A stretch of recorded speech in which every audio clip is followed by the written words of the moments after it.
നമസ്കാരം. Current affairs സീരീസിൽ 2026 March മാസത്തിലെ കറണ്ട് അഫയേഴ്സ് ആണ് ഇന്നത്തെ ക്ലാസ്സിൽ നമ്മൾ പഠിക്കാനായിട്ട് തുടങ്ങുന്നത്.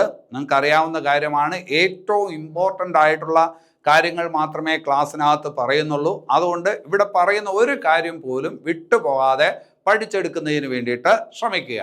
അതുപോലെ ആസ്ഥ അക്കാഡമിയുടെ ഓൺലൈൻ കോഴ്സുകളിൽ പങ്കെടുക്കുന്നതിനും ഞങ്ങളുടെ മറ്റ് സേവനങ്ങൾക്കുമായി ആസ്ഥ അക്കാഡമി കേരള എന്ന ഞങ്ങളുടെ ലേണിംഗ് ആപ്പ് ഡൗൺലോഡ് ചെയ്യുക. ഇവിടെ നടക്കുന്ന ക്ലാസ്സുകളുടെ PDF നോട്ട്സിനായിട്ട് ഞങ്ങളുടെ ടെലഗ്രാം ചാനൽ കൂടി അംഗമാവുക. അതുപോലെ തന്നെ ആസ്ഥ അക്കാഡമി കറണ്ട് അഫയേഴ്സ് എളുപ്പത്തിൽ പഠിക്കുന്നതിന് വേണ്ടിയിട്ട് ഒരു പുസ്തകം പ്രസിദ്ധീകരിച്ചിട്ടുണ്ട്. ഇടയ്ക്ക് ഇത് സ്റ്റോക്ക് ഇല്ലായിരുന്നു, ഇപ്പോൾ പുതിയ സ്റ്റോക്ക് വന്നിട്ടുണ്ട്. 2026 മാർച്ച് വരെയുള്ള കാര്യങ്ങൾ ഈ പുസ്തകത്തിനകത്ത് ഉണ്ട്. പുസ്തകത്തിൻ്റെ വില 135 രൂപ മാത്രമാണ്. അതിനകത്ത് 208 പേജുകളേ ഉള്ളൂ. ചെറിയ സൈസാണ്, പെട്ടെന്ന് പഠിച്ചു തീർക്കാൻ പറ്റുന്ന പുസ്തകമാണ്. അപ്പോൾ ഈ പുസ്തകം നിങ്ങൾക്ക് ആവശ്യമുണ്ടെങ്കിൽ ഈ കാണുന്ന നമ്പറിലോട്ട് വിളിക്കുക, അല്ലെങ്കിൽ വാട്സപ്പ് ചെയ്യുക. ഇത്തിരി തിരക്കുള്ള ഒരു നമ്പറാണ്. വിളിച്ചാൽ കിട്ടിയില്ലെങ്കിൽ എന്ത് ചെയ്യണം? വാട്സപ്പ് ചെയ്യണം. പിന്നെ അത് കഴിഞ്ഞിട്ട് പേയ്മെൻറ്റ് ആസ്ഥ അക്കാഡമിയുടെ ഒരു UPI ID ഉണ്ട്. അതുവഴി മാത്രമേ ചെയ്യാവൂ. ഏതെങ്കിലും ഫോൺ നമ്പറിലോട്ടോ ഏതെങ്കിലും QR കോഡിലോട്ടോ അല്ലെങ്കിൽ QR കോഡ് വഴിയോ എന്ത് ചെയ്യരുത്? അയക്കരുത്. ഈ പറഞ്ഞ UPI ID വഴി മാത്രമേ അയക്കാവൂ. അത് QR.aastac@sib എന്നുള്ളതാണ് UPI ID. അതുവഴി നിങ്ങൾക്ക് പേയ്മെൻറ്റ് നടത്താം. എത്ര രൂപയാണ് പുസ്തകത്തിൻ്റെ വില? 135 രൂപ മാത്രമേ ഉള്ളൂ. അത് ഈ പറഞ്ഞ കൊറിയർ ചാർജ് ഉൾപ്പെടെയാണ്. ശരി, അപ്പോൾ ആവശ്യമുള്ളവർ എത്രയും പെട്ടെന്ന് കോൺടാക്ട് ചെയ്യാം.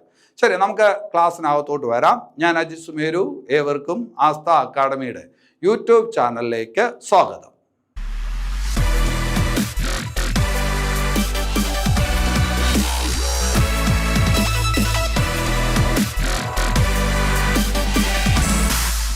ശരി, അപ്പം നമുക്ക് ഇന്നത്തെ ക്ലാസ്സിലെ ആദ്യത്തെ പോയിന്റിലോട്ട് വരാം. വളരെ ഇമ്പോർട്ടൻ്റ് ആയിട്ടുള്ള ഒരു പോയിന്റാണ്.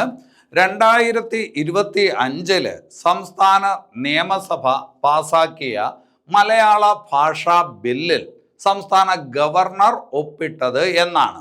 അല്ലെ, മലയാള ഭാഷാ ബിൽ അല്ലെ. ഒരു ബില്ല് നിയമമാകണമെങ്കിൽ എന്ത് വേണം? ഗവർണർ ഒപ്പിടണം. അപ്പോഴേ നമ്മൾ അതിനെ നിയമം എന്ന് പറയുള്ളൂ. ഇപ്പോൾ ഗവർണർ ഒപ്പിട്ടു, അത് നിയമമായി, മലയാള ഭാഷാ നിയമം. അപ്പോൾ ആ ബില്ല് 2025 സംസ്ഥാന നിയമസഭ പാസാക്കിയ മലയാള ഭാഷാ ബില്ലിൽ ആരൊപ്പിട്ടത്? ഗവർണർ ഒപ്പിട്ടത് എന്നാണ് എന്ന് ചോദിച്ചാൽ 2026 മാർച്ച് 4-നാണ്. 2026 മാർച്ച് 4 വളരെ ഇമ്പോർട്ടൻ്റ് ആണ്. നേരത്തെ ഒരു നിയമം ഉണ്ടായിരുന്നു. എന്താണ്? 1969 കേരള ഔദ്യോഗിക ഭാഷാ നിയമം. 1969 കേരള ഔദ്യോഗിക ഭാഷാ നിയമം എന്ന് പറഞ്ഞൊരു നിയമമുണ്ടായിരുന്നു. ആ നിയമത്തിന് പകരമായിട്ട് കൊണ്ടുവരുന്ന പുതിയ നിയമമാണ് ഏത്? മലയാള ഭാഷാ നിയമം. അപ്പോൾ അതിന് വേണ്ടിയിട്ടുള്ള ഒരു ബില്ല് നേരത്തെ പാസ്സാക്കിയിരുന്നു. ആ ബില്ലിൽ ഗവർണർ ഒപ്പിട്ടത് നിയമമായത് 2026 മാർച്ച് 4-നാണ്. ഈ നിയമപ്രകാരം ഇനി സംസ്ഥാന സർക്കാർ സ്ഥാപനങ്ങളിലും അതുപോലെ തന്നെ അർദ്ധ സർക്കാർ സ്ഥാപനങ്ങളിലും അതുപോലെ പൊതുമേഖലാ സ്ഥാപനങ്ങളിലും സംസ്ഥാനത്തെ കോടതികളിലുമെല്ലാം ഈ പറഞ്ഞ മലയാളത്തിൽ മാത്രമേ ഭരണപരമായിട്ടുള്ള കാര്യങ്ങൾ, ഉത്തരവുകളൊക്കെ നൽകാനായിട്ട് പറ്റൂ. മലയാളം എന്ന് പറയുന്നത് നിർബന്ധിത 1ാം ഭാഷയാവുകയാണ്. അതുപോലെ തന്നെ സംസ്ഥാനത്തെ സ്കൂളുകളിൽ, സർക്കാർ എയ്ഡഡ് സ്കൂളുകളിൽ 1 മുതൽ 10ാം ക്ലാസ് വരെയുള്ള കുട്ടികൾക്ക് മലയാളം എന്ന് പറയുന്നത് എന്താണ്? നിർബന്ധിത 1ാം ഭാഷയായിട്ട് മാറും. അതാണ് ഈ പറഞ്ഞ മലയാള ഭാഷാ ബില്ല് അല്ലെങ്കിൽ നിയമം കൊണ്ട് ഉദ്ദേശിച്ചത്. അപ്പൊ അതിനകത്ത് ഗവർണർ ഒപ്പിട്ട എന്നാണ് 2026 മാർച്ച് 4. ശരി, ഇനി അത് കഴിഞ്ഞിട്ട് അടുത്തൊരു പോയിന്റിലോട്ട് വരാം. നമ്മുടെ സംസ്ഥാനത്തെ ഗവർണർ ആരാണ് എന്ന് നിങ്ങൾക്കറിയാം. നമ്മുടെ സംസ്ഥാനത്തെ ഗവർണർ ആരാണ്? രാജേന്ദ്ര അർലേക്കറാണ് നിലവിൽ കേരളത്തിന്റെ ഗവർണർ അല്ലെ. ഇപ്പോൾ അദ്ദേഹത്തിന് പുതിയ ഒരു സംസ്ഥാനത്തിന്റെ കൂടി അധിക ചുമതല കിട്ടിയിട്ടുണ്ട്. രാജേന്ദ്ര അർലേക്കർ കേരളത്തിന് പുറമെ മറ്റൊരു സംസ്ഥാനത്തിന്റെ കൂടി എന്താണ്? ഗവർണറാണ് ഇപ്പോൾ. അതായത് അധിക ചുമതലയാണ് കൊടുത്തിരിക്കുന്നത്. ഏത് സംസ്ഥാനത്തിന്റെ ഗവർണറായിട്ടുള്ള അധിക ചുമതലയാണ് 2026 മാർച്ചിൽ കേരള ഗവർണർക്ക് ലഭിച്ചതെന്ന് ചോദിച്ചാൽ തമിഴ്നാടിന്റെ കൂടി ഗവർണറാണ് ആരിപ്പോ? രാജേന്ദ്ര അർലേക്കർ. തമിഴ്നാട്ടിലെ നേരത്തെയുള്ള ഗവർണർ നിങ്ങൾക്കറിയാം, RN രവി. RN രവിയെ പശ്ചിമ ബംഗാളിലെ ഗവർണറായിട്ട് നിയമിച്ചു. RN രവിയെ പശ്ചിമ ബംഗാളിലെ ഗവർണറായിട്ട് നിയമിച്ച അവസരത്തിൽ ഇവിടെ ഈ പറഞ്ഞ ആളില്ലാതെ വന്നപ്പോൾ ആ ചുമതല ആർക്ക് കൊടുത്തു? അധിക ചുമതല ആർക്ക് കൊടുത്തു? നമ്മുടെ സംസ്ഥാനത്തെ ഗവർണറായിട്ടുള്ള രാജേന്ദ്ര അർലേക്കറിന് കൊടുത്തു. അവിടെ ഒരു കാര്യം കൂടി മനസ്സിലാക്കി വെക്കണം. നമ്മുടെ ഗവർണറുടെ ശമ്പളം എന്ന് പറയുന്നത് 3.5 ലക്ഷം രൂപയാണ്. ഒരു സംസ്ഥാന ഗവർണറുടെ ശമ്പളം എന്ന് പറയുന്നത് 3.5 ലക്ഷം രൂപയാണ്. ഈ 3.5 ലക്ഷം രൂപ എവിടെ നിന്നാണ് അദ്ദേഹത്തിന് കിട്ടുന്നതെന്ന് ചോദിച്ചാൽ സംസ്ഥാനങ്ങളുടെ കൺസോളിഡേറ്റഡ് ഫണ്ടിൽ നിന്നാണ്. അപ്പോൾ അദ്ദേഹം ഇപ്പോൾ കേരള സംസ്ഥാനത്തിൻ്റെ ഗവർണറാണ്. അപ്പോൾ 3.5 ലക്ഷം രൂപ ആ ശമ്പളം സംസ്ഥാനത്തെ കൺസോളിഡേറ്റഡ് ഫണ്ടിൽ നിന്നാണ് കൊടുക്കുന്നത്. ഇപ്പോൾ അദ്ദേഹം തമിഴ്നാടിൻ്റെ കൂടി ഗവർണറാണ്. അങ്ങനെ വരുമ്പോൾ ഇനി ആ ശമ്പളം എങ്ങനെയായിരിക്കണം? തുല്യമായിട്ട് 2 സംസ്ഥാനങ്ങളുടെയും കൺസോളിഡേറ്റഡ് ഫണ്ടിൽ നിന്ന് നൽകണം. അതായത് 1.25 ലക്ഷം രൂപ കേരളത്തിൻ്റെ കൺസോളിഡേറ്റഡ് ഫണ്ടിൽ നിന്ന്, 1.25 ലക്ഷം രൂപ തമിഴ്നാടിൻ്റെ കൺസോളിഡേറ്റഡ് ഫണ്ടിൽ നിന്ന് നൽകണം. അപ്പോൾ ആ ഒരു കാര്യം കൂടി അവിടെ ഓർത്തു വയ്ക്കുക. ഗവർണറുടെ ശമ്പളം എന്ന് പറയുന്നത് 3.5 ലക്ഷം രൂപയാണ്. ഗവർണറുടെ ശമ്പളം കൊടുക്കുന്നത് സംസ്ഥാനങ്ങളുടെ കൺസോളിഡേറ്റഡ് ഫണ്ടിൽ നിന്നാണ്. ഗവർണർ മറ്റൊരു സംസ്ഥാനത്ത് കൂടി ഗവർണറായിട്ട് ചുമതല നോക്കുന്ന സാഹചര്യമുണ്ട് എങ്കിൽ 2 സംസ്ഥാനങ്ങളും തുല്യമായിട്ട് അദ്ദേഹത്തിൻ്റെ ശമ്പളം അതാത് കൺസോളിഡേറ്റഡ് ഫണ്ടിൽ നിന്ന് നൽകണം എന്നുള്ളതാണ് ഭരണഘടനാപരമായിട്ടുള്ള വസ്തുത. അപ്പോൾ അതൊന്ന് മനസ്സിലാക്കി വയ്ക്കണം. ഇനി അത് കഴിഞ്ഞിട്ട് ഇടുക്കി ജലവൈദ്യുത പദ്ധതി നിങ്ങൾക്ക് അറിയാവുന്ന കാര്യമാണ്. കേരളത്തിലെ ഏറ്റവും വലിയ ജലവൈദ്യുത പദ്ധതിയാണ് അല്ലെ ഇടുക്കി ജലവൈദ്യുത പദ്ധതി എന്ന് പറയുമ്പോൾ കേരളത്തിലെ ഏറ്റവും വലിയ ജലവൈദ്യുത പദ്ധതിയാണ്. 780 മെഗാവാട്ടാണ് അതിൻ്റെ ഉൽപാദന ശേഷി എന്നൊക്കെ നിങ്ങൾക്ക് അറിയാമായിരിക്കും. ഇടുക്കി ജലവൈദ്യുത പദ്ധതി ഉദ്ഘാടനം ചെയ്തത് എന്നാണ് എന്നുള്ളതാണ് ഇപ്പോൾ ശ്രദ്ധിക്കേണ്ടത്. 1976 കേരളത്തിലെ ഏറ്റവും വലിയ ജലവൈദ്യുത പദ്ധതിയായിട്ടുള്ള ഇടുക്കി ജലവൈദ്യുത പദ്ധതി ഉദ്ഘാടനം ചെയ്യപ്പെട്ടത് 1976 ആരാണ് അന്ന് ഉദ്ഘാടനം ചെയ്തതെന്ന് അറിയാമോ? ഇന്ദിരാഗാന്ധിയാണ് അന്ന് ഇടുക്കി ജലവൈദ്യുത പദ്ധതി ഉദ്ഘാടനം ചെയ്തത്. എന്തിന് കറണ്ട് അഫയേഴ്സ് പറയുന്നിടത്ത് ഇപ്പോൾ ആ കാര്യം പറഞ്ഞു എന്ന് ചോദിച്ചാൽ 1976 ഇപ്പോൾ 2026. അതായത് ഇടുക്കി ജലവൈദ്യുത പദ്ധതി ഉദ്ഘാടനം ചെയ്യപ്പെട്ടിട്ട് ഇപ്പോൾ 50 കൊല്ലമായി അല്ലെ. അതായത് സുവർണ ജൂബിലിയാണ്. അപ്പൊ ഏത് ജലവൈദ്യുത പദ്ധതിയാണ് കേരളത്തിൽ ഇപ്പോൾ സുവർണ ജൂബിലി ആഘോഷിക്കുന്നതെന്ന് ചോദിച്ചാൽ അത് ഇടുക്കി ജലവൈദ്യുത പദ്ധതിയാണ്. അപ്പോൾ ഇടുക്കി ജലവൈദ്യുത പദ്ധതി ഉദ്ഘാടനം ചെയ്യപ്പെട്ടത് 1976 ഉദ്ഘാടനം ചെയ്തത് ആരെന്ന് ചോദിച്ചാൽ ഇന്ദിരാഗാന്ധിയാണ്. അതൊന്ന് മനസ്സിലാക്കി വയ്ക്കണം. ഇനി അത് കഴിഞ്ഞിട്ട് ഒരു പദ്ധതിയാണ്, നമ്മൾ നേരത്തെയും പരിചയപ്പെട്ടിട്ടുള്ള ഒരു പദ്ധതിയാണ്, വാർത്തകളിൽ നിറഞ്ഞു നിൽക്കുന്ന ഒരു പദ്ധതിയാണ് മാർച്ച് മാസത്തിൽ. അതാണ് സുശക്തി പദ്ധതി. സുശക്തി പദ്ധതി ആർക്ക് വേണ്ടിയിട്ടുള്ള പദ്ധതി എന്നാണ് ആദ്യം മനസ്സിലാക്കേണ്ടത്. ഭിന്നശേഷിക്കാർക്ക് വേണ്ടിയിട്ടുള്ള പദ്ധതിയാണ് സുശക്തി പദ്ധതി. വികലാംഗർ എന്ന് നമ്മൾ പറയില്ല, പകരം പറയുന്ന വാക്ക് ഏതാണ്? ഭിന്നശേഷിക്കാർക്ക് വേണ്ടിയിട്ടുള്ള പദ്ധതിയാണ് സുശക്തി പദ്ധതി. അതായത് നമ്മുടെ കുടുംബശ്രീ എന്ന് പറയുന്ന ഒരു സംവിധാനമുണ്ടല്ലോ, ആ കുടുംബശ്രീ മാതൃകയിൽ സംസ്ഥാനത്തെ ഭിന്നശേഷി വിഭാഗക്കാരെ സംരക്ഷിക്കുന്നതിനും അതുപോലെ തന്നെ ശാക്തീകരിക്കുന്നതിനും വേണ്ടിയിട്ട് സംസ്ഥാന സർക്കാർ ആരംഭിച്ചിരിക്കുന്ന പദ്ധതിയാണ് ഏത്? സുശക്തി പദ്ധതി. അപ്പോൾ സുശക്തി പദ്ധതി എന്ന് പറയുന്നത് ഭിന്നശേഷിക്കാർക്ക് വേണ്ടിയിട്ടുള്ള പദ്ധതിയാണ്. കുടുംബശ്രീ മാതൃകയിൽ ഭിന്നശേഷിക്കാരെ ശാക്തീകരിക്കുന്നതിന് വേണ്ടിയിട്ടുള്ള സംസ്ഥാന സർക്കാർ പദ്ധതിയാണ് സുശക്തി പദ്ധതി. ഭിന്നശേഷിക്കാരുടെ കാര്യം പറയുമ്പോൾ വേറൊരു കാര്യം കൂടി നിങ്ങൾ ഓർത്തു വയ്ക്കണം. നമുക്ക് ആധാർ കാർഡുണ്ട് അല്ലെ. ആധാർ കാർഡിന്റെ പ്രാധാന്യം എന്താണ് എന്ന് നിങ്ങൾക്ക് അറിയാം. അതുപോലെ സംസ്ഥാനത്തെ ഭിന്നശേഷിക്കാർക്ക് അല്ലെങ്കിൽ രാജ്യത്തെ ഭിന്നശേഷിക്കാർക്ക് പ്രത്യേകമായിട്ടുള്ള ഒരു സവിശേഷ തിരിച്ചറിയൽ കാർഡ് കൊടുക്കുന്ന ഒരു സംവിധാനമുണ്ട്. UDID എന്ന് പറയും. അതായത് യുണൈക്ക് ഡിസബിലിറ്റി ID കാർഡ് അല്ലെ. അതായത് നമ്മൾ ആധാർ കാർഡ് പോലുള്ള ഒരു സംവിധാനം ആർക്ക് കൊടുക്കുന്നതാണ്? ഭിന്നശേഷിക്കാർക്ക് കൊടുക്കുന്നതാണ്. അതുകൊണ്ട് ഒരുപാട് ഗുണം അവർക്കുണ്ടാവും. അങ്ങനെ UDID കാർഡ് കൊടുക്കുന്നതുമായി ബന്ധപ്പെട്ട് രജിസ്ട്രേഷൻ ഉണ്ട്. അപ്പോൾ സംസ്ഥാനത്തെ എല്ലാവരെയും അത് അറിയിക്കണം. ഭിന്നശേഷിക്കാരെയൊക്കെ അറിയിച്ച് അവരെ പ്രോത്സാഹിപ്പിച്ച് അവരെന്ത് ചെയ്യണം? രജിസ്റ്റർ ചെയ്യണം. അങ്ങനെ രജിസ്റ്റർ ചെയ്യുന്നതിന് വേണ്ടിയിട്ട് ഒരു പ്രചരണ പരിപാടി അടുത്ത കാലത്ത് സംഘടിപ്പിക്കപ്പെട്ടായിരുന്നു. ആ പ്രചരണ പരിപാടിക്ക് കൊടുത്തിരിക്കുന്ന പേരാണ് തന്മുദ്ര. അപ്പൊ തന്മുദ്ര എന്ന് പറയുന്നത് എന്താണ്? ഒരു പ്രചരണ പരിപാടിയാണ്. ഭിന്നശേഷിക്കാരെ എന്ത് ചെയ്യാണ് ഈ പറഞ്ഞ രജിസ്ട്രേഷന് വേണ്ടി പ്രോത്സാഹിപ്പിക്കുന്നതിന് വേണ്ടി UDID രജിസ്ട്രേഷന് വേണ്ടി പ്രോത്സാഹിപ്പിക്കുന്നതിന് വേണ്ടിയിട്ട് സംസ്ഥാന സർക്കാർ നടപ്പിലാക്കിയ ഒരു പ്രചരണ പരിപാടിയാണ് തന്മുദ്ര പ്രചരണ പരിപാടി. ഈ പ്രചരണ പരിപാടിയുടെ ഫലമായിട്ട് കേരളത്തിൽ ആദ്യമായിട്ട് ഭിന്നശേഷിക്കാരുടെ രജിസ്ട്രേഷൻ പൂർത്തിയാക്കിയ ജില്ല ഏത് എന്ന് ചോദിക്കും. അങ്ങനെ ചോദിച്ചാൽ അത് കോഴിക്കോടാണ്. അപ്പോൾ അവിടെ നമ്മൾ ആദ്യം മനസ്സിലാക്കേണ്ട സുശക്തി പദ്ധതി. സുശക്തി പദ്ധതി സംസ്ഥാനത്തെ ഭിന്നശേഷിക്കാർക്ക് വേണ്ടിയിട്ടുള്ള പദ്ധതിയാണ്. കുടുംബശ്രീ മാതൃകയിലെ ഭിന്നശേഷിക്കാരെ ശാക്തീകരിക്കുന്നതിന് വേണ്ടിയിട്ടുള്ള ഒരു പദ്ധതിയാണ്. ഭിന്നശേഷിക്കാർക്ക് സവിശേഷ തിരിച്ചറിയൽ കാർഡ് നൽകുന്നുണ്ട്. അതിൻ്റെ ഭാഗമായി അവരുടെ രജിസ്ട്രേഷൻ പ്രോത്സാഹിപ്പിക്കുന്നതിന് വേണ്ടിയിട്ട് ഒരു പ്രചരണ പരിപാടി ഇവിടെ സംഘടിപ്പിച്ചിരുന്നു. ആ പ്രചരണ പരിപാടിയുടെ പേരാണ് തന്മുദ്ര. ആ തന്മുദ്ര എന്ന് പറയുന്ന പ്രചരണ പരിപാടിയിലൂടെ സംസ്ഥാനത്ത് ആദ്യമായിട്ട് ഭിന്നശേഷിക്കാരുടെ രജിസ്ട്രേഷൻ പൂർത്തിയാക്കിയ ജില്ല ഏത് എന്ന് ചോദിച്ചാൽ ഏത് ജില്ലയാണ്? കോഴിക്കോട് ജില്ലയാണ്.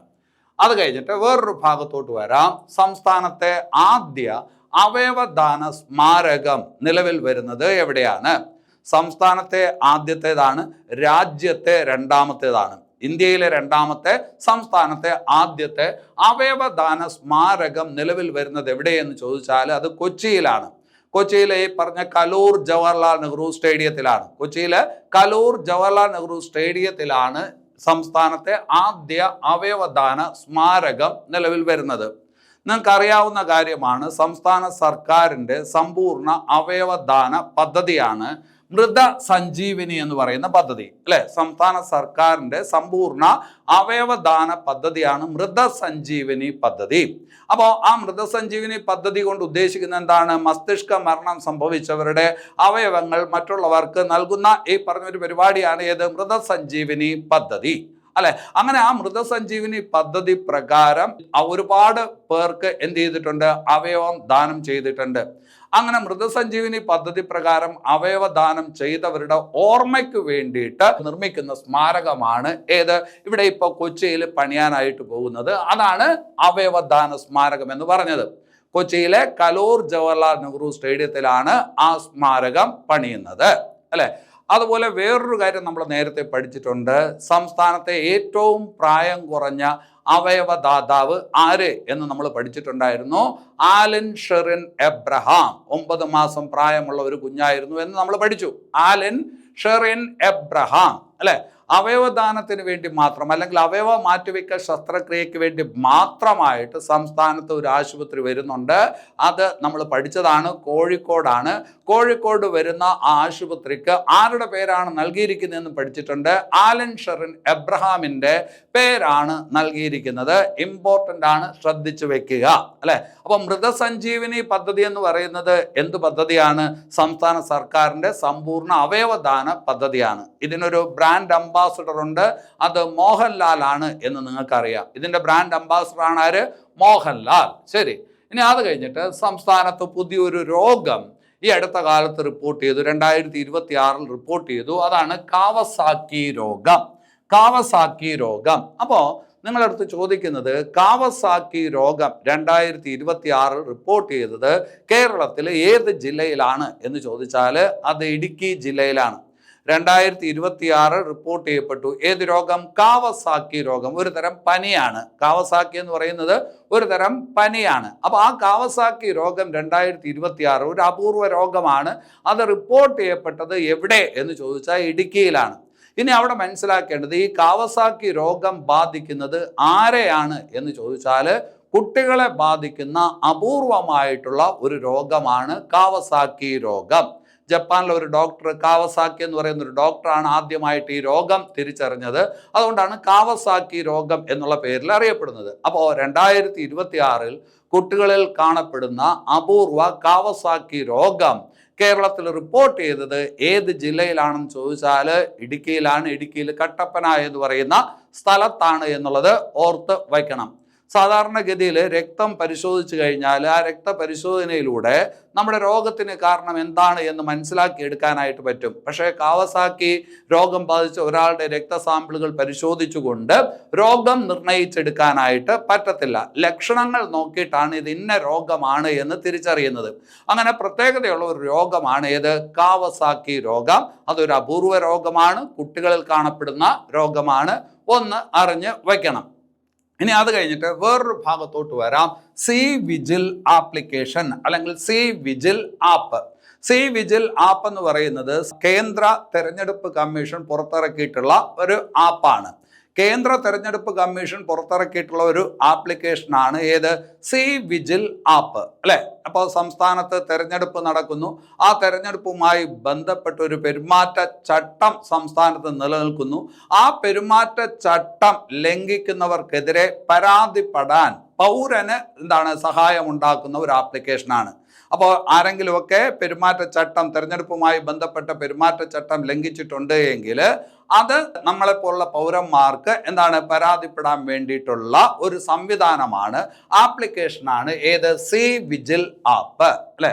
അപ്പോൾ പെരുമാറ്റച്ചട്ട ലംഘനം നടത്തുന്നവർക്കെതിരെ പരാതി പറയുന്നതിന് വേണ്ടിയിട്ട്, പൊതുജനങ്ങൾക്ക് പരാതി പറയുന്നതിന് വേണ്ടിയിട്ട് കേന്ദ്ര ഇലക്ഷൻ കമ്മീഷൻ ഈയിടെ പുറത്തിറക്കിയ ആപ്ലിക്കേഷൻ ഏത് എന്ന് ചോദിച്ചാൽ അത് സി വിജിൽ ആപ്പാണ്. C vigil app.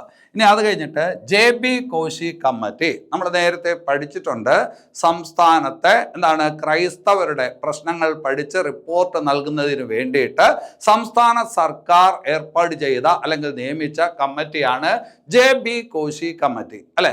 സംസ്ഥാനത്തെ ക്രൈസ്തവരുടെ പ്രശ്നങ്ങൾ പഠിച്ച് നിർദ്ദേശിക്കുന്നതിന് വേണ്ടിയിട്ട്, അതിന് പഠിച്ച കാര്യങ്ങൾ റിപ്പോർട്ട് ചെയ്യുന്നതിന് വേണ്ടിയിട്ട് സംസ്ഥാന സർക്കാർ നിയമിച്ച ഒരു കമ്മിറ്റി ഉണ്ട്. അതാണ് JB കോശി കമ്മിറ്റി. 2026 മാർച്ചിൽ ഈ കമ്മിറ്റി അതിന്റെ റിപ്പോർട്ട് സംസ്ഥാന സർക്കാരിന് സമർപ്പിച്ചു എന്നുള്ളത് വാർത്തയാണ്. അപ്പൊ അതുകൊണ്ട് JB കോശി കമ്മിറ്റി. ഇനി അത് കഴിഞ്ഞിട്ട് KS ഹംസ ആരാണ് എന്നുള്ളതാണ്. KS ഹംസ ആരാണ്? വഖഫ് ബോർഡിന്റെ പുതിയ അധ്യക്ഷനായിട്ട് നിയമിക്കപ്പെട്ട ആളാണ്. സംസ്ഥാന വഖഫ് ബോർഡിന്റെ പുതിയ അധ്യക്ഷൻ ആരാണ് എന്ന് ചോദിച്ചാൽ KS ഹംസയാണ്. അപ്പൊ സംസ്ഥാന വഖഫ് ബോർഡിന്റെ ഈ പറഞ്ഞ പുതിയ അധ്യക്ഷനാണ് KS ഹംസ, അല്ലെ? ഇനി അത് കഴിഞ്ഞിട്ട് സംസ്ഥാന സ്പോർട്സ് കൗൺസിലിന്റെ പുതിയ അധ്യക്ഷൻ. സംസ്ഥാന സ്പോർട്സ് കൗൺസിലിന്റെ പുതിയ അധ്യക്ഷൻ ആരെന്ന് ചോദിച്ചാൽ VP സാനു ആണ്. സംസ്ഥാന സ്പോർട്സ് കൗൺസിലിന്റെ പുതിയ അധ്യക്ഷൻ VP സാനു. സംസ്ഥാന വഖഫ് ബോർഡിന്റെ പുതിയ അധ്യക്ഷൻ KS ഹംസ, അല്ലെ? ഇനി അത് കഴിഞ്ഞിട്ട് ആഷ്ലി വെസ്റ്റ്വുഡ്. ആരാണ് ആഷ്ലി വെസ്റ്റ്വുഡ്? കേരള ബ്ലാസ്റ്റേഴ്സ് എന്ന് പറയുന്ന ഫുട്ബോൾ ക്ലബിനെ കുറിച്ച് നിങ്ങൾക്ക് അറിയാം. കേരള ബ്ലാസ്റ്റേഴ്സ് എന്ന് പറയുന്ന ഫുട്ബോൾ ക്ലബ്ബ്, അതിന്റെ പുതിയ കോച്ചായിട്ട് നിയമിക്കപ്പെട്ട ആളാണ് ആഷ്ലി വെസ്റ്റ്വുഡ്. ആഷ്ലി വെസ്റ്റ്വുഡ് ഇംഗ്ലണ്ടുകാരനാണ്. ആഷ്ലി വെസ്റ്റ്വുഡ് നേരത്തെ ഡേവിഡ് കറ്റാല എന്ന് പറയുന്ന സ്പെയിൻകാരനായിട്ടുള്ള ഒരാളായിരുന്നു കോച്ച്. അദ്ദേഹത്തെ മാറ്റിയിട്ട് പുതിയ ഈ പറഞ്ഞൊരു കോച്ചിനെ ഈ അടുത്ത കാലത്ത് നിയമിച്ചു. ആരാണ്? Ashley Westwood. അപ്പോൾ കേരള ബ്ലാസ്റ്റേഴ്സ് ഫുട്ബോൾ ക്ലബിന്റെ പുതിയ കോച്ചായിട്ട് നിയമിക്കപ്പെട്ടത് ആരെന്ന് ചോദിച്ചാൽ ആഷ്ലി വെസ്റ്റ്വുഡ് ആണ്. അപ്പൊ അത് ശ്രദ്ധിച്ച് വയ്ക്കണം. ഇനി അത് കഴിഞ്ഞിട്ട് ഈ അടുത്ത കാലത്ത് ഒരു റിപ്പോർട്ട് പുറത്തു വന്നിരുന്നു. ആ റിപ്പോർട്ട് പ്രകാരം കേരളത്തിൽ ഏറ്റവും കൂടുതൽ തദ്ദേശ റോഡ് ശൃംഖലയുള്ള ജില്ല, കേരളത്തിൽ ഏറ്റവും കൂടുതൽ തദ്ദേശ റോഡ് ശൃംഖലയുള്ള ജില്ല. തദ്ദേശ റോഡ് എന്ന് പറയുമ്പോൾ തദ്ദേശ സ്വയംഭരണ സ്ഥാപനങ്ങളൊക്കെ കൂടി നിർമ്മിക്കുന്ന റോഡുകളാണ്. അപ്പോൾ കേരളത്തിൽ ഏറ്റവും കൂടുതൽ തദ്ദേശ റോഡ് ശൃംഖലയുള്ള ജില്ല ഏത് എന്ന് ചോദിച്ചാൽ മലപ്പുറമാണ്. കേരളത്തിൽ ഏറ്റവും കൂടുതൽ തദ്ദേശ റോഡ് ശൃംഖലയുള്ള ജില്ല പുതിയ റിപ്പോർട്ട് പ്രകാരം മലപ്പുറമാണ്. തദ്ദേശ റോഡ് ശൃംഖല ഏറ്റവും കുറഞ്ഞ ജില്ല ഏതെന്ന് ചോദിച്ചാൽ അത് വയനാടാണ്. തദ്ദേശ റോഡ് ശൃംഖല ഏറ്റവും കുറഞ്ഞ ജില്ല ഏതാണ്? വയനാടാണ്. കേരളത്തിലെ തദ്ദേശ റോഡ് ശൃംഖല ഏറ്റവും കൂടുതലുള്ള ജില്ല ഏതെന്ന് ചോദിച്ചാൽ അത് മലപ്പുറമാണ്. ഇനി അത് കഴിഞ്ഞിട്ട് വേറൊരു പ്രധാനപ്പെട്ട ഒരു ഭാഗത്തോട്ട് വരാം. 2026 ആദ്യമായിട്ട്, ഇന്ത്യയിൽ തന്നെ ആദ്യമായിട്ട് കേന്ദ്ര ജലശക്തി മന്ത്രാലയം നീരുറവുകളുടെ ഒരു സെൻസസ് നടപ്പിലാക്കി വരുന്നു, സെൻസസ് നടത്തി വരുന്നു, അല്ലെ? ആരാണ്? കേന്ദ്ര ജലശക്തി മന്ത്രാലയം. അങ്ങനെ ആ കേന്ദ്ര ജലശക്തി മന്ത്രാലയത്തിന്റെ സെൻസസ് പ്രകാരം കേരളത്തിലെ നീരുറവുകളുടെ എണ്ണം എത്ര എന്ന് ചോദിച്ചാൽ 4333 ആണ്. ഈ അടുത്ത കാലത്ത് എന്താണ് കേന്ദ്ര ജലശക്തി മന്ത്രാലയം നടത്തിയ സെൻസസ് പ്രകാരം കേരളത്തിലെ നീരുറവുകളുടെ എണ്ണം എത്ര എന്ന് ചോദിച്ചാൽ 4333. അങ്ങനെ നീരുറവുകളുമായി ബന്ധപ്പെട്ട് ആദ്യമായിട്ടാണ് ഒരു സെൻസസ് നടപ്പിലാക്കുന്നത്. അതിൻ്റെ അടിസ്ഥാനത്തിൽ കേരളത്തിലെ നീരുറവുകളുടെ എണ്ണം എത്ര എന്ന് ചോദിച്ചാൽ 4333 എന്നുള്ളത് ഓർക്കണം. ഇനി അത് കഴിഞ്ഞിട്ട് നിങ്ങൾക്ക് അറിയാവുന്ന കാര്യമാണ്, ഐക്യരാഷ്ട്ര സംഘടനയുടെ ഒരു ഏജൻസിയാണ് UN ഹാബിറ്റാറ്റ്. ഐക്യരാഷ്ട്ര സംഘടനയുടെ ഒരു ഏജൻസിയാണ് UN ഹാബിറ്റാറ്റ്. മറ്റൊരു ഏജൻസിയാണ്, പരിസ്ഥിതി ഏജൻസിയാണ് UNEP. നിങ്ങൾക്ക് അറിയാവുന്ന കാര്യമാണ് അല്ലെ. അപ്പോൾ UN ഹാബിറ്റാറ്റും UNEP എന്ന് പറയുന്നത് ഐക്യരാഷ്ട്ര സംഘടനയുടെ ഏജൻസികളാണ്. ഇവർ സംയുക്തമായിട്ട് ഒരു പട്ടിക തയ്യാറാക്കി. അതായത് ലോകത്തിലെ 20 സീറോ വേസ്റ്റ് നഗരങ്ങളുടെ ഒരു പട്ടിക തയ്യാറാക്കി അല്ലെ. സീറോ വേസ്റ്റ് എന്ന് ഉദ്ദേശിക്കുന്നത് എന്താണ്? പരിസ്ഥിതി മലിനീകരണം തീരെ ഇല്ലാത്ത അല്ലെ, പരിസര മലിനീകരണം തീരെ ഇല്ലാത്ത നഗരം എന്നുള്ള രീതിയിലാണ്. അപ്പോൾ UN ഹാബിറ്റാറ്റിൻ്റെയും UNEPയുടെയും നേതൃത്വത്തിൽ ലോകത്തിലെ 20 സീറോ വേസ്റ്റ് നഗരങ്ങളുടെ പട്ടികയിൽ കേരളത്തിൽ നിന്നുള്ള ഒരു നഗരമുണ്ട്. ഏതാണ് എന്ന് ചോദിക്കും. നല്ല ചോദ്യമാണ്. വർക്കല അല്ലെ. അപ്പൊ UN ഹാബിറ്റാറ്റും UNEPയും ചേർന്ന് തയ്യാറാക്കിയ ലോകത്തിലെ 20 സീറോ വേസ്റ്റ് നഗരങ്ങളുടെ പട്ടികയിൽ ഉള്ള കേരളത്തിൽ നിന്നുള്ള നഗരം ഏതാണ് എന്ന് ചോദിച്ചാൽ വർക്കലയാണ്. ഓർത്തു വയ്ക്കണം. ലോക സീറോ വേസ്റ്റ് ദിനം ഏത് എന്നും പരീക്ഷയ്ക്ക് ചോദിക്കാൻ കൊള്ളാം. ലോക സീറോ വേസ്റ്റ് ദിനം എന്നാണ് ചോദിച്ചാൽ അത് മാർച്ച് 30. ലോക സീറോ വേസ്റ്റ് ദിനമായിട്ട് ആചരിക്കുന്ന ദിവസം ഏത് എന്ന് ചോദിച്ചാൽ മാർച്ച് 30. ശ്രദ്ധിച്ചു വയ്ക്കണം. ജീവിതശൈലി രോഗങ്ങൾ, അടിസ്ഥാന ആരോഗ്യ വിജ്ഞാനം എന്നിങ്ങനെയൊക്കെയുള്ള ഒരു ഭാഗം നിങ്ങൾക്ക് പഠിക്കാനുണ്ട്. അവിടെ ചോദിക്കാൻ കൊള്ളാവുന്ന ചോദ്യമാണ്. ലോക സീറോ വേസ്റ്റ് ദിനമായിട്ട് ആചരിക്കുന്നത് മാർച്ച് 30. ഇനി അത് കഴിഞ്ഞിട്ട് 2026 നീതി ആയോഗിന്റെ ഫിസ്ക്കൽ ഹെൽത്ത് ഇൻഡെക്സ് അല്ലെ. ഫിസ്ക്കൽ ഹെൽത്ത് എന്ന് പറഞ്ഞാൽ എന്താണ്? സാമ്പത്തിക ഭദ്രത. ഫിസ്ക്കൽ ഹെൽത്ത് എന്നാണ്. ഫിസ്ക്കൽ എന്ന് പറഞ്ഞാൽ സാമ്പത്തിക കാര്യങ്ങളുമായി ബന്ധപ്പെട്ടിരിക്കുന്ന ടേമാണ്. ഫിസ്ക്കൽ ഹെൽത്ത് എന്ന് പറഞ്ഞാൽ സാമ്പത്തിക ഭദ്രത. അപ്പോൾ 2026 നീതി ആയോഗിന്റെ സാമ്പത്തിക ഭദ്രതാ സൂചിക പ്രകാരം അല്ലെങ്കിൽ ഫിസ്ക്കൽ ഹെൽത്ത് ഇൻഡെക്സ് പ്രകാരം 1-ാം സ്ഥാനത്തുള്ള സംസ്ഥാനം, അതായത് ഏറ്റവും നല്ല സാമ്പത്തിക ഭദ്രതയുള്ള ഇന്ത്യയിലെ സംസ്ഥാനം ഏതെന്നാണ് ചോദ്യം. ഇങ്ങനെ ചോദിച്ചാൽ നിങ്ങൾ എന്തായാലും കേരളം എന്ന് എഴുതത്തില്ല. ഉത്തരം ഏതാണ്? ഒഡീഷയാണ്. ഏതാണ്? ഒഡീഷ അല്ലെ. അപ്പോൾ കേരളത്തിന്റെ സ്ഥാനം എത്ര? എന്ന് ചോദിച്ചാൽ കേരളം 15-ാമതാണ്. ഫിസ്ക്കൽ ഹെൽത്ത് ഇൻഡെക്സിൽ കേരളത്തിന്റെ സ്ഥാനം എന്ന് പറയുന്നത് 15-ാമതാണ്. അതായത് വളരെ പിറകിലാണ്, 15-ാമതാണ്. 1-ാം സ്ഥാനത്ത് ആരാണ്? ഒഡീഷയാണ്. 1-ാം സ്ഥാനത്ത് ഒഡീഷയാണ്. നല്ലൊരു ചോദ്യമാണ്, ശ്രദ്ധിച്ച് വയ്ക്കണം. ഇനി അത് കഴിഞ്ഞിട്ട് 2026 മോസ്കോ അന്താരാഷ്ട്ര ചലച്ചിത്രോത്സവത്തിലോട്ട് തെരഞ്ഞെടുക്കപ്പെട്ട മലയാള ചലച്ചിത്രം. നല്ലൊരു ചോദ്യമാണ്. 2026 മോസ്കോ അന്താരാഷ്ട്ര ചലച്ചിത്രോത്സവത്തിലോട്ട് തെരഞ്ഞെടുക്കപ്പെട്ട മലയാള ചലച്ചിത്രം ഏത് എന്ന് ചോദിച്ചാൽ പ്രൈവറ്റ് എന്ന് പറയുന്ന സിനിമയാണ്. 2026 മോസ്കോ അന്താരാഷ്ട്ര ചലച്ചിത്രോത്സവത്തിലോട്ട് തിരഞ്ഞെടുക്കപ്പെട്ട മലയാള സിനിമയാണ് ഏത്? പ്രൈവറ്റ്. ഈ സിനിമ സംവിധാനം ചെയ്തതാര് എന്ന് കൂടി ഓർത്തു വയ്ക്കണം. ദീപക് ദിയോൺ. നമ്മുടെ ഇന്ദ്രൻസ് ഒക്കെ അഭിനയിച്ചിരിക്കുന്ന ഒരു സിനിമയാണ്. ദീപക് ദിയോൺ എന്ന് പറയുന്ന ആളാണ് ഈ സിനിമ സംവിധാനം ചെയ്തത്. അപ്പോൾ 2026 മോസ്കോ അന്താരാഷ്ട്ര ചലച്ചിത്രോത്സവത്തിലോട്ട് തെരഞ്ഞെടുക്കപ്പെട്ട മലയാള സിനിമയാണ് ഏത്? പ്രൈവറ്റ്. അതിൻ്റെ സംവിധായകൻ ദീപക് ദിയോൺ. ഇതുപോലെ ഒരു കാര്യം നമ്മൾ നേരത്തെ പഠിച്ചിട്ടുണ്ട്. 2025 ചൈനയിൽ വെച്ച് നടക്കുന്ന ഷാങ്ഹായ് ചലച്ചിത്രോത്സവത്തിലോട്ട് ഒരു മലയാള സിനിമ തിരഞ്ഞെടുക്കപ്പെട്ടിരുന്നു. ആ സിനിമയുടെ പേര് വിക്ടോറിയയാണ് എന്ന് നമ്മൾ നേരത്തെ പഠിച്ചിരുന്നു. അത് 2025 ഷാങ്ഹായ് ചലച്ചിത്ര മേളയിലോട്ട് തിരഞ്ഞെടുക്കപ്പെട്ട മലയാള സിനിമയാണ് ഏത്? വിക്ടോറിയ. ഇതിപ്പോൾ മോസ്കോ ചലച്ചിത്രോത്സവമാണ്. സിനിമ ഏതാണ്? പ്രൈവറ്റ്. അടുത്തത് നല്ല ഒരു ചോദ്യമാണ്. നിങ്ങൾ ഈ ചോദ്യം പ്രതീക്ഷിക്കണം.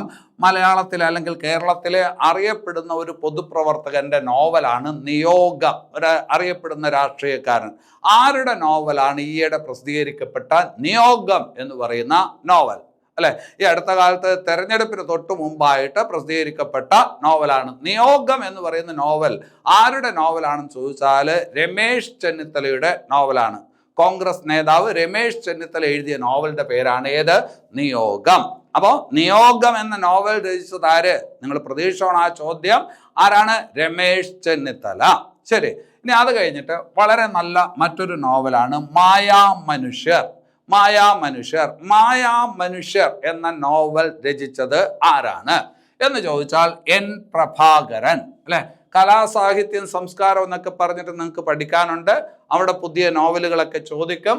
മായാമനുഷ്യർ എന്ന നോവൽ രചിച്ചത് ആരെന്ന് ചോദിച്ചാൽ എൻ പ്രഭാകരനാണ്. ഈ നോവലിന് എന്താണ് പ്രാധാന്യം? കേന്ദ്ര സാഹിത്യ അക്കാദമി പുരസ്കാരം ലഭിച്ചു. 2025 കേന്ദ്ര സാഹിത്യ അക്കാദമി പുരസ്കാരം ലഭിച്ച നോവലാണ് മായാമനുഷ്യർ. അത് ആ നോവൽ എഴുതിയത് ആരാണ്? എൻ പ്രഭാകരൻ. അല്ലെ, അപ്പോൾ 2025 കേന്ദ്ര സാഹിത്യ അക്കാദമി പുരസ്കാരം ലഭിച്ചത് ആർക്ക്?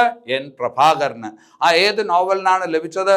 മായാമനുഷ്യർ എന്ന് പറയുന്ന നോവലിനാണ് ലഭിച്ചത് എന്നുള്ളത് ശ്രദ്ധിച്ച് വയ്ക്കണം. ഇനി അത് കഴിഞ്ഞിട്ട് ചോദിക്കാൻ കൊള്ളാവുന്ന ഒരു ചോദ്യമാണ്, നിങ്ങൾക്ക് അറിയാവുന്ന കാര്യമാണ്. കേരളത്തിലെ വേനൽ മഴ വളരെ കുറവായിരുന്നു.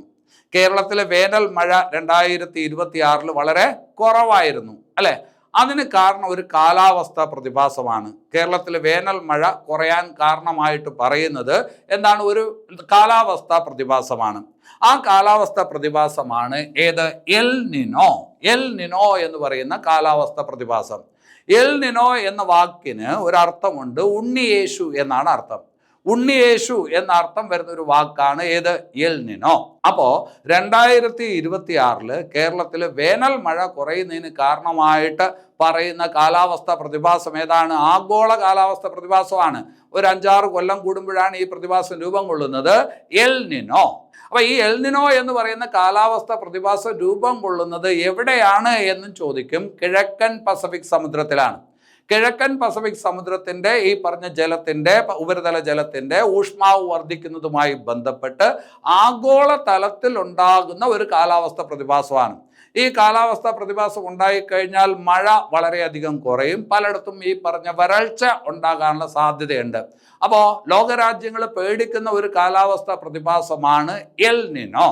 അപ്പോൾ നിങ്ങൾ മനസ്സിലാക്കി വെക്കണം, എൽ നിനോ എന്ന കാലാവസ്ഥ പ്രതിഭാസം രൂപം കൊള്ളുന്നത് എവിടെയാണ്? കിഴക്കൻ പസഫിക് സമുദ്രത്തിലാണ്. കിഴക്കൻ പസഫിക് സമുദ്രത്തിൽ രൂപം കൊള്ളുന്ന എൽ നിനോ എന്ന് പറയുന്ന കാലാവസ്ഥ പ്രതിഭാസം, അതിലെ എൽ നിനോ എന്ന വാക്കിന്റെ അർത്ഥം എന്താണ് എന്ന് ചോദിച്ചാൽ ഉണ്ണിയേശു എന്നാണ്. കേരളത്തില് വേനൽ മഴ കുറയുന്നതിന് കാരണമായിട്ട് പറയുന്ന പ്രതിഭാസം ഏതാണ് എന്ന് ചോദിച്ചാലും ഏതാണ്? El Nino. എൽ നിനോ ശക്തിപ്പെട്ടു കഴിഞ്ഞാൽ കേരളത്തിൽ തെക്ക് പടിഞ്ഞാറൻ മൺസൂൺ കാലാവസ്ഥയെയും അത് ബാധിക്കും. അതായത് ഈ പറഞ്ഞ നമുക്ക് മഴ കുറയും. ഇന്ത്യയിൽ പൊതുവെ ഈ പറഞ്ഞ ജൂൺ ജൂലൈ മാസത്തിലൊക്കെ നല്ല മഴ കിട്ടും.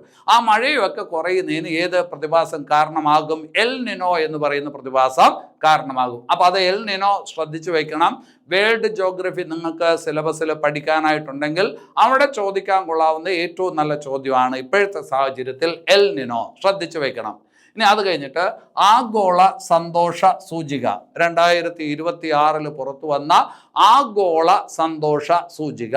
ആ സന്തോഷ സൂചിക പ്രകാരം ഇന്ത്യയുടെ സ്ഥാനം എത്ര എന്ന് ചോദിച്ചാൽ 116 2026 പ്രസിദ്ധീകരിക്കപ്പെട്ട ആഗോള സന്തോഷ സൂചികയിൽ ഇന്ത്യയുടെ സ്ഥാനം എത്ര എന്ന് ചോദിച്ചാൽ 116. ഒന്നാം സ്ഥാനത്ത് കുറച്ച് കാലമായിട്ട് ഒരു രാജ്യമാണ് ഫിൻലാൻഡ്. ഏതാണ്? ഫിൻലാൻഡ്. അല്ലെ, അതുപോലെ 2026 പുറത്തു വന്ന ആഗോള അഴിമതി സൂചിക വേറൊരു ക്ലാസ്സിൽ നമ്മൾ പഠിച്ചു. കഴിഞ്ഞ മാസത്തെ കറണ്ട് അഫയേഴ്സിൽ നമ്മൾ പഠിച്ചു. 2026 പുറത്തു വന്ന ആഗോള അഴിമതി സൂചികയിൽ ഇന്ത്യയുടെ സ്ഥാനം എത്രയാണ് എന്ന് ചോദിച്ചോ. അത് നമ്മൾ പഠിച്ചതാണ്. 91ാമതാണ്. അല്ലെ, ആഗോള അഴിമതി സൂചികയിൽ ഒന്നാം സ്ഥാനത്തുള്ള രാജ്യം, അതായത് അഴിമതി ഏറ്റവും കുറഞ്ഞ രാജ്യം എന്ന് പറയുന്നത് ഡെൻമാർക്കാണ്. ഇന്ത്യയുടെ സ്ഥാനം ഏതാണ്ട് മധ്യഭാഗത്താണ്. മൊത്തം 182 രാജ്യങ്ങളാണ് ആ പറഞ്ഞ ലിസ്റ്റിലുള്ളത്. അതിൽ മധ്യഭാഗത്താണ് ഇന്ത്യയുടെ സ്ഥാനം 91ാമത്. അപ്പോൾ ആഗോള അഴിമതി സൂചികയിൽ ഇന്ത്യയുടെ റാങ്ക് 91. ആഗോള സന്തോഷ സൂചികയിൽ ഇന്ത്യയുടെ റാങ്ക് എന്ന് പറയുന്നത് ഈ പറഞ്ഞ 116. ഇത് രണ്ടും 2026 പുറത്തു വന്ന സൂചികകളാണ്. അതനുസരിച്ചുള്ള കാര്യമാണ്. ഇനി അത് കഴിഞ്ഞിട്ട് വേറൊരു ഭാഗത്തോട്ട് വരാം. ഏറ്റവും കൂടുതൽ കാലം ഇന്ത്യയിൽ പ്രധാനമന്ത്രിയായിരുന്നത് ആര് എന്ന് ചോദിച്ചാൽ നിങ്ങൾക്കറിയാം. ഏറ്റവും കൂടുതൽ കാലം ഇന്ത്യയിൽ പ്രധാനമന്ത്രിയായിരുന്നത് ജവഹർലാൽ നെഹ്റു ആണ്. ജവഹർലാൽ നെഹ്റു കഴിഞ്ഞാൽ ഇന്ത്യയിൽ ഏറ്റവും കൂടുതൽ കാലം പ്രധാനമന്ത്രിയായിരുന്നതാര് എന്ന് ചോദിച്ചാൽ അത് നിങ്ങൾക്കറിയാം, ഇന്ദിരാഗാന്ധിയാണ്. അല്ലെ, ജവഹർലാൽ നെഹ്റു കഴിഞ്ഞാൽ ഏറ്റവും കൂടുതൽ കാലം എന്താണ് പ്രധാനമന്ത്രിയായിരുന്നത് ഇന്ദിരാഗാന്ധിയാണ്. ഇനി വേറൊരു രീതി ചോദിക്കുകയാണ്, ഏറ്റവും കൂടുതൽ കാലം തുടർച്ചയായിട്ട് ഇന്ത്യയിൽ പ്രധാനമന്ത്രിയായിരുന്നത് ആര് എന്ന് ചോദിച്ചാൽ അതിൻ്റെ ഉത്തരവും ജവഹർലാൽ നെഹ്റു എന്നാണ്. ഏറ്റവും കൂടുതൽ കാലം തുടർച്ചയായിട്ട് ഇന്ത്യയിൽ പ്രധാനമന്ത്രിയായിരുന്ന ആരെന്ന് ചോദിച്ചാൽ ജവഹർലാൽ നെഹ്റു ആണ്. ജവഹർലാൽ നെഹ്റു കഴിഞ്ഞാൽ ഏറ്റവും കൂടുതൽ കാലം ഇന്ത്യയിൽ തുടർച്ചയായി പ്രധാനമന്ത്രിയായിരുന്നത് ആര് എന്ന് ചോദിച്ചാൽ അവിടെ ഇന്ദിരാഗാന്ധി എന്ന് ഉത്തരം പറഞ്ഞാൽ തെറ്റാണ്. ആരാണത്? നരേന്ദ്രമോദിയാണ്. അല്ലെ, 2014 മുതൽ ഇതുവരെയും ആര്? നരേന്ദ്രമോദി പ്രധാനമന്ത്രിയായിട്ടിരിക്കുന്നു, തുടർച്ചയായി പ്രധാനമന്ത്രിയായിരിക്കുന്നു. നരേന്ദ്രമോദിയെക്കാളും കൂടുതൽ കാലം ഈ പറഞ്ഞ ഇന്ദിരാഗാന്ധി പ്രധാനമന്ത്രിയായിരുന്നിട്ടുണ്ട്. പക്ഷെ തുടർച്ചയായിട്ട് ഏറ്റവും കൂടുതൽ കാലം നെഹ്റുവിന് ശേഷം പ്രധാനമന്ത്രിയായിരുന്നത് ആരാണ്? അത് നരേന്ദ്രമോദിയാണ്. ഈ അടുത്ത കാലത്ത് നരേന്ദ്രമോദിയുടെ പേരിൽ വേറൊരു റെക്കോർഡ് കൂടി വന്നു. ഗവൺമെന്റിന്റെ തലവനായിട്ട് ഇന്ത്യയിൽ ഏറ്റവും കൂടുതൽ കാലം പ്രവർത്തിച്ച വ്യക്തി, ഏതെങ്കിലും വിധത്തിൽ ഗവൺമെന്റിന്റെ തലവനായിട്ട് ഏറ്റവും കൂടുതൽ കാലം പ്രവർത്തിച്ച ഇന്ത്യയിലെ വ്യക്തി എന്ന് ചോദിച്ചാൽ ഗവൺമെന്റിന്റെ തലവൻ എന്ന് പറയുമ്പോൾ നിങ്ങൾക്കറിയാം 2001 നരേന്ദ്രമോദി ഗുജറാത്തിന്റെ മുഖ്യമന്ത്രിയായിരുന്നു. 2001 നരേന്ദ്രമോദി ഗുജറാത്തിന്റെ മുഖ്യമന്ത്രിയായിരുന്നു. 2001 മുതൽ 2014 വരെയും ഇവിടുത്തെ ഈ പറഞ്ഞ ഗുജറാത്തിന്റെ മുഖ്യമന്ത്രിയായിരുന്നു നരേന്ദ്രമോദി. അത് കഴിഞ്ഞതിന് ശേഷം അപ്പോൾ ഒരു സംസ്ഥാനത്തിന്റെ ഗവൺമെന്റിന്റെ തലവനായിട്ടാണ് അദ്ദേഹം ഇരിക്കുന്നത്, അല്ലെ. അത് കഴിഞ്ഞതിന് ശേഷം ഇന്ത്യയുടെ ഈ പറഞ്ഞ പ്രധാനമന്ത്രിയായിട്ട് ഇതുവരെ ഇരിക്കുന്നു. ഏതാണ്ട് 10-12 കൊല്ലമായിട്ട് അദ്ദേഹം ഇരിക്കുന്നു. അപ്പൊ അങ്ങനെ നോക്കുമ്പോൾ 25 കൊല്ലം ഒരു ഗവൺമെന്റിന്റെ തലപ്പത്തിരിക്കുന്ന വ്യക്തി എന്നുള്ള റെക്കോർഡ് ആരുടെ പേരിലാണ്? ഇപ്പോ അത് നരേന്ദ്രമോദിയുടെ പേരിലാണ്. നേരത്തെ സിക്കിമിന്റെ മുഖ്യമന്ത്രിയായിരുന്ന പവൻ കുമാർ ചാംലിങ്ങിന്റെ പേരിലായിരുന്നു ആ റെക്കോർഡ് ഈ അടുത്ത കാലത്ത് നരേന്ദ്രമോദിയുടെ പേരിലായി. അപ്പോ ചോദ്യങ്ങൾ പല വിധത്തിലാണ്, ആ വ്യത്യാസങ്ങൾക്കനുസരിച്ച് ഉത്തരങ്ങൾ മാറിക്കൊണ്ടിരിക്കും. ഇന്ത്യയിലെ ഏറ്റവും കൂടുതൽ കാലം പ്രധാനമന്ത്രിയായിരുന്ന വ്യക്തി അല്ലെങ്കിൽ ഇന്ത്യയിൽ ഏറ്റവും കൂടുതൽ കാലം തുടർച്ചയായി പ്രധാനമന്ത്രിയായിരുന്ന വ്യക്തി സംശയമില്ലാതെ ജവഹർലാൽ നെഹ്റുവാണ്. അതേസമയം നെഹ്റു കഴിഞ്ഞാൽ ഏറ്റവും കൂടുതൽ കാലം പ്രധാനമന്ത്രിയായിരുന്നത് ഇന്ദിരാഗാന്ധി. പക്ഷേ ഏറ്റവും കൂടുതൽ കാലം നെഹ്റുവിന് ശേഷം തുടർച്ചയായി പ്രധാനമന്ത്രിയായിരുന്നത് ആരെന്ന് ചോദിച്ചാൽ അത് ആരാണ്? നരേന്ദ്രമോദിയാണ്. പക്ഷേ ചോദ്യം ഇങ്ങനെയാണ്, നമ്മുടെ രാജ്യത്ത് ഗവൺമെന്റിന്റെ തലവൻ എന്നുള്ള നിലയിൽ ഏറ്റവും കൂടുതൽ കാലം പ്രവർത്തിച്ച വ്യക്തി ആര് എന്ന് ചോദിച്ചാൽ നരേന്ദ്രമോദിയാണ്. ഏതാണ്ട് 25 കൊല്ലമാണ്. അതാരാണ്? നരേന്ദ്രമോദിയാണ്. അപ്പോൾ വളരെ പ്രധാനപ്പെട്ട ചില കാര്യങ്ങളാണ് നമ്മൾ ഇന്നത്തെ ക്ലാസ്സിനകത്ത് പറഞ്ഞത്. ഇതിൻ്റെ ബാക്കിയായിട്ട് കുറച്ച് കാര്യങ്ങളുണ്ട്, അത് നമുക്ക് അടുത്ത ക്ലാസ്സിനകത്ത് പറയാം. അപ്പൊ ഈ പറഞ്ഞ കാര്യങ്ങളെല്ലാം വളരെ ഇമ്പോർട്ടൻ്റ് ആണ്. ഇതിൽ ഒന്ന് പോലും നിങ്ങൾ എന്ത് ചെയ്യരുത്? കളയരുത്, ഒഴിവാക്കരുത്. കാരണം ഒരുപാട് കാര്യങ്ങളുള്ളതിൽ നിന്ന് ഫിൽട്ടർ ചെയ്ത് ഏറ്റവും ഇമ്പോർട്ടൻ്റ് ആയിട്ടുള്ള കാര്യങ്ങളാണ് ക്ലാസ്സിനകത്ത് പറഞ്ഞുകൊണ്ടിരിക്കുന്നത്. അല്ലാതെയുള്ള കാര്യങ്ങളൊക്കെ നോട്ടിനകത്ത് ഉൾക്കൊള്ളിച്ചിട്ടുണ്ട്. നിങ്ങളൊന്ന് വായിച്ച് പഠിക്കേണ്ട ആവശ്യമുണ്ട്, അതൊന്ന് വായിച്ച് നോക്കണം. ശരി, അപ്പോൾ ഇതിലൊന്നു പോലും വിട്ടുപോകാതെ പഠിച്ചെടുക്കാൻ വേണ്ടി ശ്രമിക്കുക. മാർച്ച് മാസത്തിലെ ഇതിൻ്റെ ബാക്കിയുള്ള കാര്യങ്ങൾ അടുത്ത ദിവസം തന്നെ അപ്ലോഡ് ചെയ്യാം. അപ്പോൾ നിങ്ങൾക്ക് ഈ ക്ലാസ് ഇഷ്ടപ്പെടുന്നുണ്ട് എങ്കിൽ, നിങ്ങൾക്ക് ഇതുകൊണ്ട് ഗുണമുണ്ട് എന്ന് തോന്നുന്നുണ്ട് എങ്കിൽ തീർച്ചയായിട്ടും ഈ വീഡിയോ ലൈക്ക് ചെയ്യണം, കമൻറ്റ് ചെയ്യണം, ഷെയർ ചെയ്യണം. അതുപോലെ ഈ ചാനലിനെ കുറിച്ച് നിങ്ങളുടെ കൂട്ടുകാരോട് പറയണം. കൂടുതൽ ഈ പറഞ്ഞ ആൾക്കാരിലോട്ട് ഈ ചാനലിനെ എത്തിക്കണം. അപ്പോൾ അങ്ങനെയൊക്കെ നിങ്ങൾ ചെയ്യുമെന്ന് പ്രതീക്ഷിക്കുന്നു. അതൊക്കെയാണ് നിങ്ങളുടെ ഭാഗത്തു നിന്ന് ഞങ്ങൾക്കുണ്ടാവേണ്ട പ്രോത്സാഹനം. അതുണ്ടാവുമെന്ന് പ്രതീക്ഷിച്ചുകൊണ്ട് നിർത്തുന്നു. എല്ലാവർക്കും നല്ലത് വരട്ടെ. നന്ദി.